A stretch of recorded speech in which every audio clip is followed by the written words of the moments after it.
John Wick chapter 1 मैं already explain कर चुका हूँ। अगर आपने अभी तक नहीं देखा तो डिस्क्रिप्शन में लिंक दे दूंगा। तो चैप्टर 2 वहीं से स्टार्ट होता है जहां से चैप्टर 1 का एंड हुआ था। जॉन अपने डॉग का बदला ले चुका है और वहां से गाड़ी तेज भगाकर निकल रहा होता है। रास्ते में वो जानबूझकर एक्सीडेंट करता है और उस बंदे की आईडी लेकर निकल जाता है। हम अगले सीन में एक गैराज को देखते हैं जहाँ इब्राहिम टोरसो नाम का बंदा है जो ड्रग्स का काम करता है। ये बंदा वीगो का भाई होता है। जॉन ने जिस बंदे की गाड़ी चुराई थी वो भी इसी की कंपनी के एम्प्लॉय की थी। चैप्टर 1 में जॉन की जो गाड़ी चोरी हुई थी वो इब्राहिम के पास थी। अब इब्राहिम अपने आदमी को कहता है कि जॉन अपनी कार को लेने यहाँ जरूर आएगा। वो आदमी को बताता है कि जॉन इतना खतरनाक आदमी है, ये एक दफा उसने सिर्फ एक पेंसिल से 3 आदमियों को मार दिया था। अब जॉन यहाँ भी पहुंच जाता है और उसके आदमियों से लड़ना शुरू कर देता है। इस लड़ाई में इब्राहिम के काफी लोग मारे जाते हैं और जॉन इब्राहिम के कैबिन में पहुंच जाता है। जॉन उसके टेबल पर पड़ी बॉटल से 2 ड्रिंक्स बनाता है। उसकी तरफ बढ़ाते हुए कहता है कि मुझे अब पीस चाहिए, मैं वो लड़ाई झगड़ा नहीं चाहता। इब्राहिम उसे कहता है कि पीस, और तुम्हें पीस मिल सकता है? जॉन कहता है कि कोशिश की जाए तो क्या मुमकिन नहीं। यहाँ ये दोनों पीस एग्रीमेंट करते हैं। तो फिर जॉन अपनी टूटी कार लेकर वापस घर की तरफ आता है। वो गाड़ी से अपनी वाइफ की फोटो निकाल कर देखता है तो वो पुरानी हसीन जादू में खो जाता है। अब जॉन घर आता है तो उसका डॉग उसे अपना इंतजार करते हुए पाता है। फिर नेक्स्ट डे ओरोलियो उसके घर आता है। जॉन उसे अपनी कार रिपेयर करने के लिए दे देता है। फिर जॉन अपनी गन, सूट और गोल्ड कॉइंस वापस पैक करके उसी गड्ढे में रख देता है। डोरबेल होती है तो वहाँ एक आदमी आता है, सेंटिनो डी एंटिनियो, जो कि जॉन का पुराना दोस्त है। उसके साथ उसकी वाइफ और डॉग का अफसोस करता है। वो उसे एक काम करने का बोलता है। जॉन सॉरी करते हुए कहता है कि मैं तुम्हारी कोई मदद नहीं कर सकता, मैं तो ये काम छोड़ चुका हूँ। फिर सेंटिनो उसे एक मार्कर निकाल कर दिखाता है और उसे कहता है कि तुमने कसम ली थी, तुम इससे मुकर नहीं सकते। ये पेंडेंट जैसी दिखने वाली चीज माफिया की दुनिया में बहुत इंपॉर्टेंट होती है। ये जब कोई बंदा किसी को दे देता है तो फिर अगले को वो काम करना ही पड़ता है। सेंटिनो से कहता है कि तुमने मेरे साथ खून का सौदा किया था जो तुम्हें निभाना ही होगा। जॉन कहता है कि मैं तुम्हारे किसी काम नहीं आ सकता,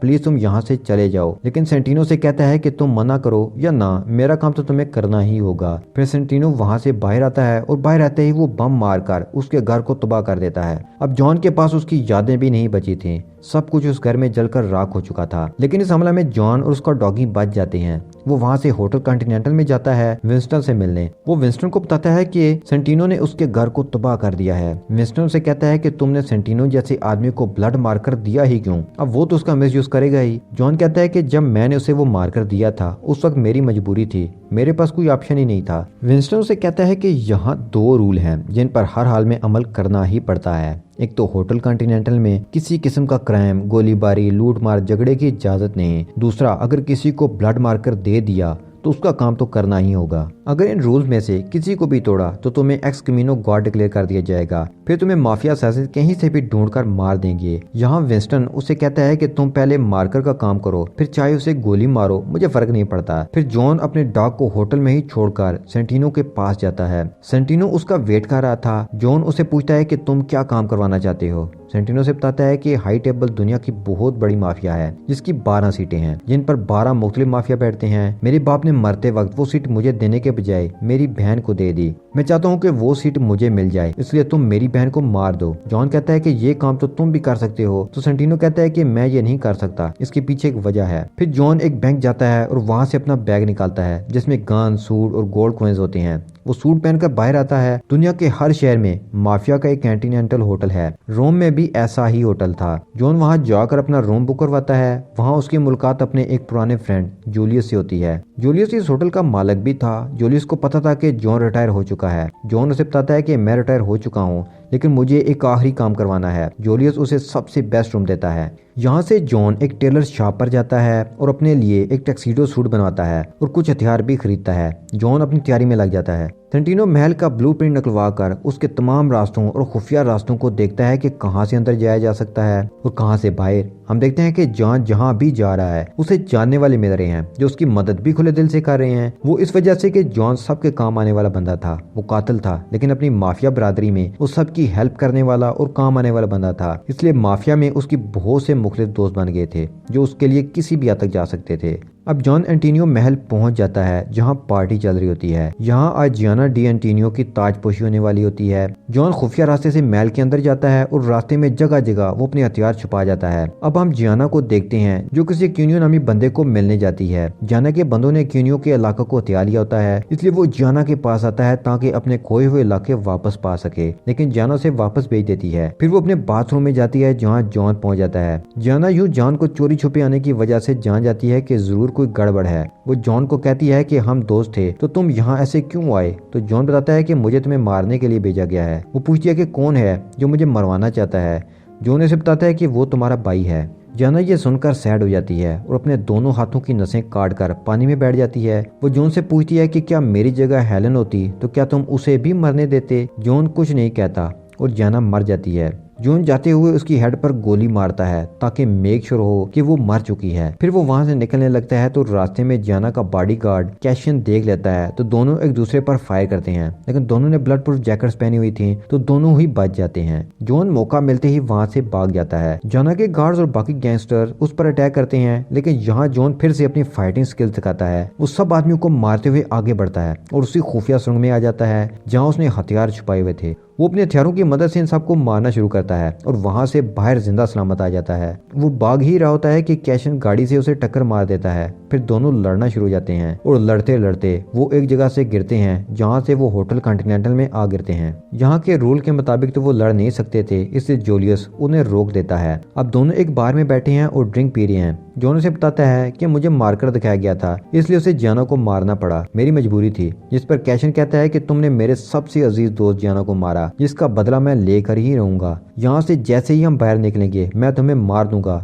लेकिन मैं तुम्हें एक फेवर जरूर दूंगा कि तुम्हें मारते वक्त ज्यादा तड़पाऊंगा नहीं, बल्कि सीधा मार दूंगा। जॉन कहता है कि मैं भी यही करने का सोच रहा हूँ। जॉन अगले दिन जूलियस से मिलता है और होटल से चेकआउट करता है।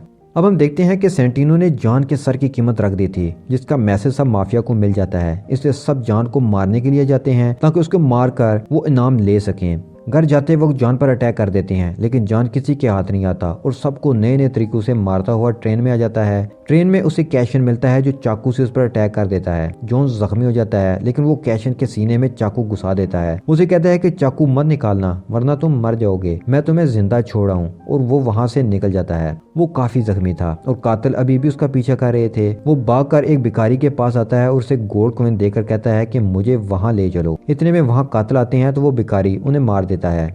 नेक्स्ट जब जॉन की आंख खुलती है तो वो देखता है कि उसकी मरहम पट्टी हो चुकी है, वो एक सेफ प्लेस पर है। जॉन ने भिखारी को जिस बंदे के पास पहुंचाने का बोला था वो बाउरी किंग था। जॉन के काफी अरसा पहले उस बंदे के साथ लड़ाई थी, लेकिन एंड में जॉन ने उसे जिंदा छोड़ दिया था। जॉन उसके पास हेल्प के लिए आता है तो वो उसे कहता है कि तुम्हारे सर पर 7 मिलियन का इनाम है, तो मैं तुम्हें मार कर वो क्यों ना ले लूं। जॉन कहता है कि हाई टेबल पर 12 सीट्स हैं और सेंटिनो एक सीट पर बैठने वाला है, तुम दोनों दुश्मन हो और जैसे ही वो सीट पर बैठा वो तुम्हें रास्ते से हटवा देगा। बोरे उसे एक गन और 7 बुलेट्स देता है। हर गोली 1 करोड़ की थी, यानी अगर एक गोली मिस हुई तो उसे 1 करोड़ चुकाना होगा। अब जॉन उस जगह आता है जहाँ सेंटिनो है। यहाँ जॉन फाइट करता है और 6 गोलियों से 6 लोगों को मार देता है। अब सेंटिनो की बारी थी, लेकिन सेंटिनो जान बचाने के लिए वहाँ से भागकर कॉन्टिनेंटल में आ जाता है, क्योंकि यहाँ तो खून करने पर पाबंदी थी।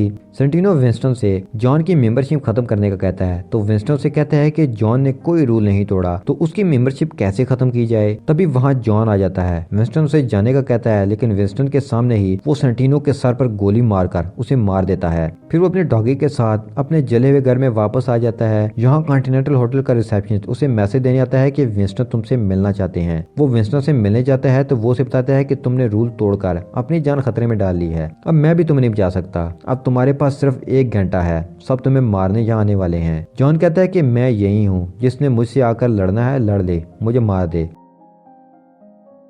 फिर विंस्टन फोन से जॉन को एक्स कमीनो कार्डो डिक्लेयर कर देता है। जॉन वहां से अपनी डॉगी को लेकर चला जाता है और चैप्टर 2 यहीं खत्म हो जाता है। अब चैप्टर 3 में ही पता चलेगा कि जॉन के साथ क्या हुआ, क्या वो मारा जाता है या वो फिर जिंदा बच जाता है। चैप्टर 3 देखने के लिए मेरे चैनल को सब्सक्राइब कर लें ताकि जैसे ही ये पार्ट अपलोड हो आपको नोटिफिकेशन वसूल हो जाए। वीडियो देखने का शुक्रिया।